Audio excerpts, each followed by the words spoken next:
गुरुर्ब्रह्मा गुरुर्विष्णू गुरुर्देव महेश्वरा गुरुर साक्षात परब्रह्म तस्मै श्री गुरुवे नमः। साधना, सेवा आणि सत्संग जीवनाचा अभिन्न अंग बनला पाहिजे। ही आपली लाईफस्टाईल बनली पाहिजे, आपल्या व्यक्तिमत्वाचा एक भाग बनला पाहिजे। मी साधना करतो, मी सेवा सत्संग करतो, दिस इज माय लाईफस्टाईल। मी काही एक्स्ट्रा ऑर्डिनरी करत नाही। किंबहुना सर्वांनी साधना, सेवा आणि सत्संगाच्या मार्गावर चालून आपल्याला जे हवं ना ते सर्व प्राप्त करून घ्यावं आणि आपल्या अस्तित्वाचं अंतिम लक्ष्य, the only purpose of man sojourn on this planet earth is to seek God. भगवंताच्या प्राप्तीसाठी प्रयत्न करणं, या एकमेव उद्दिष्टाकरता तुमचं आमचं सर्वांचं अस्तित्व आहे।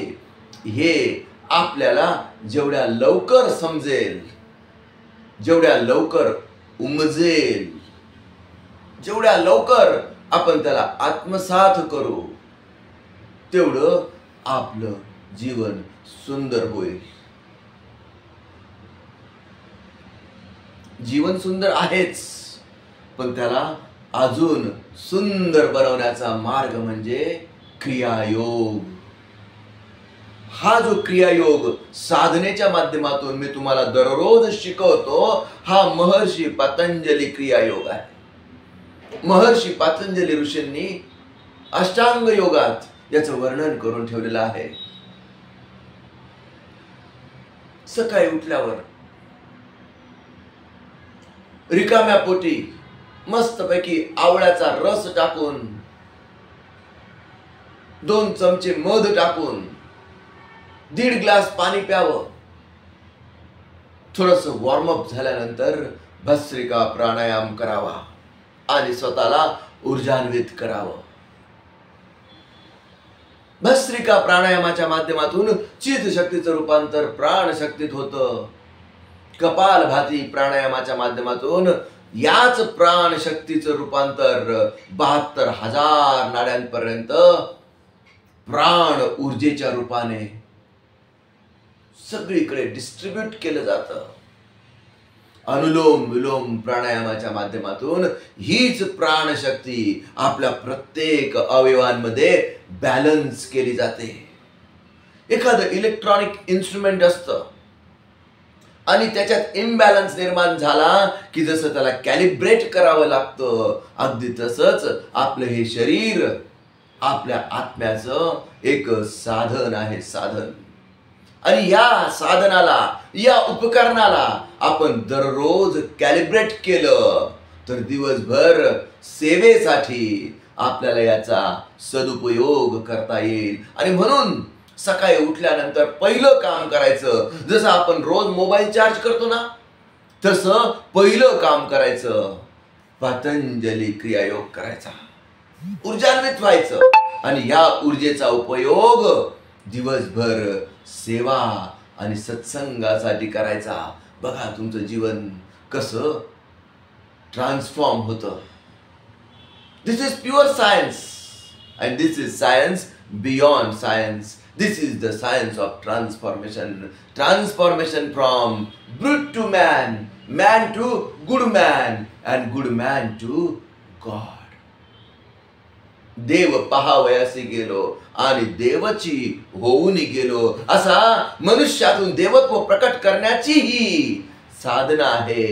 मनुष्यातून देवत्व प्रकट होण्याचा हा मार्ग आहे, हा चैतन्याचा मार्ग आहे। आणि जेवढे जास्त लोक, जेवढी जास्त जनता या मार्गावर चालेल, या चैतन्याच्या मार्गावर चालेल, त्यांना त्यांचे ऐहिक उपभोग तर प्राप्त होतीलच, पण त्यांच्या अस्तित्वाचा जो उद्देश आहे भगवंताची प्राप्ती, त्याचीही शाश्वती, त्याचीही गॅरंटी या साधनेत आपल्याला प्राप्त होते। आणि म्हणून प्रामाणिकपणे, इमानदारीने दररोज साधना, सेवा आणि सत्संग. काहीच सोडायची गरज नाही, काहीच सोडायची गरज नाही. जो छूटना है वो छूट जाएगा, जो गलना है वो गल जाएगा. फक्त आपला तो देव एक करुणी घ्यावा, तेने विना जीवा सुख नाही.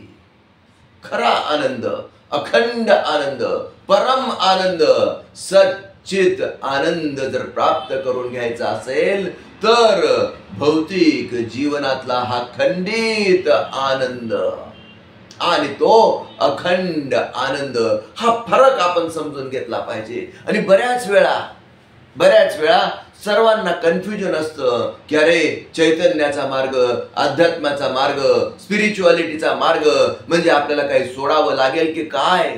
अरे इथं काहीच सोडायची गरज नाही, इथं काहीच सोडायची गरज नाही. आनंदाच्या प्राप्तीसाठी तुम्ही तळमळतात, आनंदाच्या प्राप्तीसाठी जिकडे तिकडे आनंदाचाच शोध घेतात. बाल्य वेचिले खेळण्यामध्ये तुझं न पूजिले, यौवनी कधी वार्धकी तनू होई जर्जरा, वार्धकी तनू होई जर्जरा. धाव पावरे त्र्यंबकेश्वरा, धाव पावरे त्र्यंबकेश्वरा. बालपणात खेळण्यात आनंद होता, तरुणपणात संसारात आनंद वाटला. तरुणपणात पैसे कमवलेत, म्हातारपणी कामी येतील म्हणून. पण जेव्हा म्हातारपण आलं तेव्हा म्हणतो की आता मला गिरनारला जायचंय, मला केदारनाथला जायचंय आणि माझे गुडघे साथ देतील का. वार्धकी तनू होई जर्जरा, वार्धकी तनू होई जर्जरा. धाव पावरे त्र्यंबकेश्वरा. हे आपण जाणून घेतलं पाहिजे. काय आप्त सोय रे स्वार्थ जाणीती, इष्ट मित्र ते गोड बोलती. आप्त सोय रे स्वार्थ जाणीती, इष्ट मित्र ते गोड बोलती. अंती एकला तुझी प्रभुवरा, अंती एकला तुझी ईश्वरा. धाव पावरे त्र्यंबकेश्वरा. त्र्यंबकेश्वरी राहने घडो, तव पदांबुजी चित्त हे जडो. त्र्यंबकेश्वरी राहने घडो, तव पदांबुजी चित्त हे जडो. पूर्वी मागणे तुची प्रभुवरा, पूर्वी मागणे हेची ईश्वरा. धाव पावरे त्र्यंबकेश्वरा, धाव पावरे हे महेश्वरा. आपल्या अस्तित्वाचा मुख्य उद्देश आपण समजून घेतला पाहिजे. हे जे शरीर आहे आपल्याला, याच्यात ऑर्गन्स आहेत. लिव्हर आहे, 2 किडन्या आहेत, 2 डोळे आहेत, 2 कान आहेत, पॅनक्रियाज आहे, आतड्या आहेत, जठर आहे, मेंदू आहे. जसं एखाद्या कारमध्ये एसी असतो, ऑटोमॅटिक विंडो असतात, खाली पायाला फुटरेस्ट असतात, ब्रेक असतो, क्लच असतो, ॲक्सेलरेटर असतो, स्विच असतो, मागे बसायला चांगले छान छान मऊ मऊ कम्फर्टेबल सीट असतात. कशासाठी असते?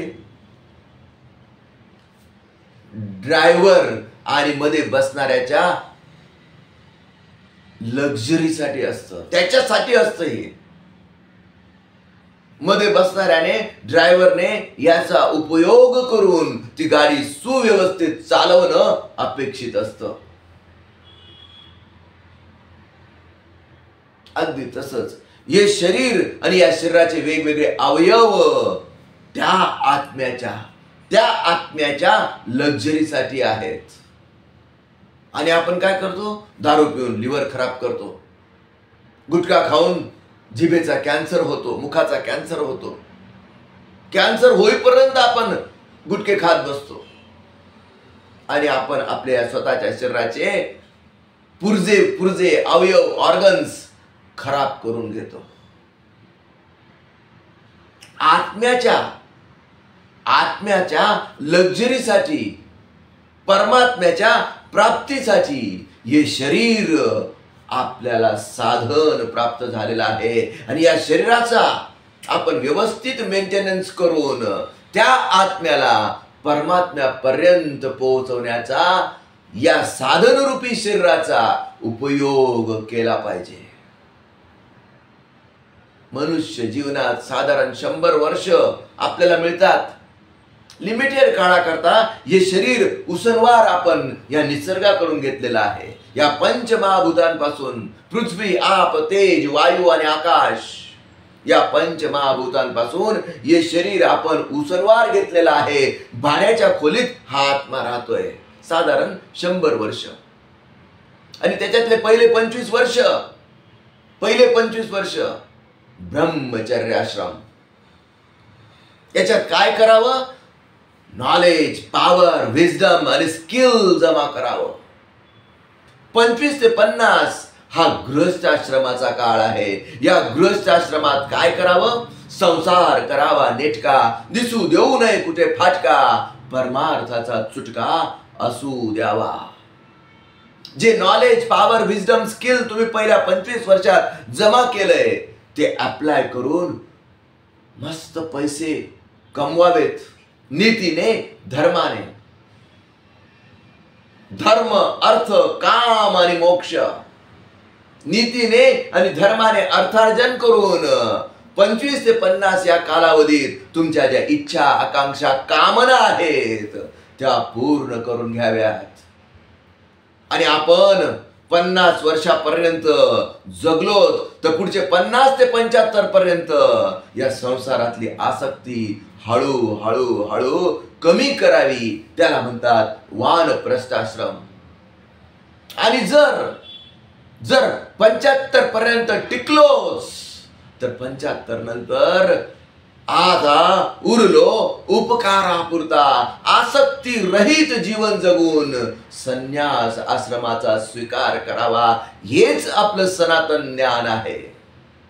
ब्रह्मचर्याश्रम, गृहस्थाश्रम, वानप्रस्थाश्रम आणि 75 नंतर संन्यास आश्रम. आणि जर आपण स्वीकारला नाही तर निसर्गच आपल्याला हळूहळू ते स्वीकारायला भाग पाडतो. कॅट्रॅक्ट येतं, डोळ्याला दिसत नाही. सेन्सरी न्यूरल डेफनेस येतो, कानाने ऐकायला येत नाही, हात थरथर करतात, साधी चहाची कब्बची सुद्धा नीट धरता येत नाही. याला म्हणतात संन्यास. हा निसर्गाने दिलेला संन्यास आहे. अरे सोड.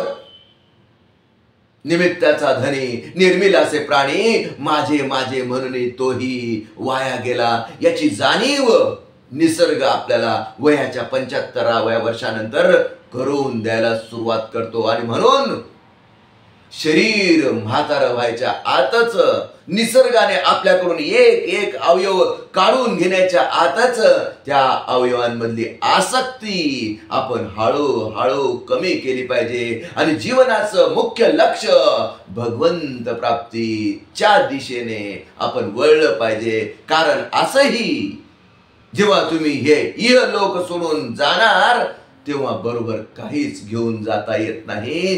कारण कफन को जेब नहीं होती मेरे दोस्त, कफन को जेब नहीं होती. शरीर वर घेऊन जाता येत नाही, बायका पोरांना वर घेऊन जाता येत नाही. पैसा, अडका, सोनं, नाणं, धन, धान्य, दौलत, नाव, इज्जत, शोहरत, बँक बॅलन्स याच्यापैकी काहीच बरोबर येत नाही. याची जाणीव ठेवून मनुष्य बनण्याचा, मनुष्य असण्याचा अंतिम ध्येय आणि अंतिम उद्दिष्ट प्राप्त करून घ्यावं. भोग आणि मोक्ष देणारी ही साधना आहे.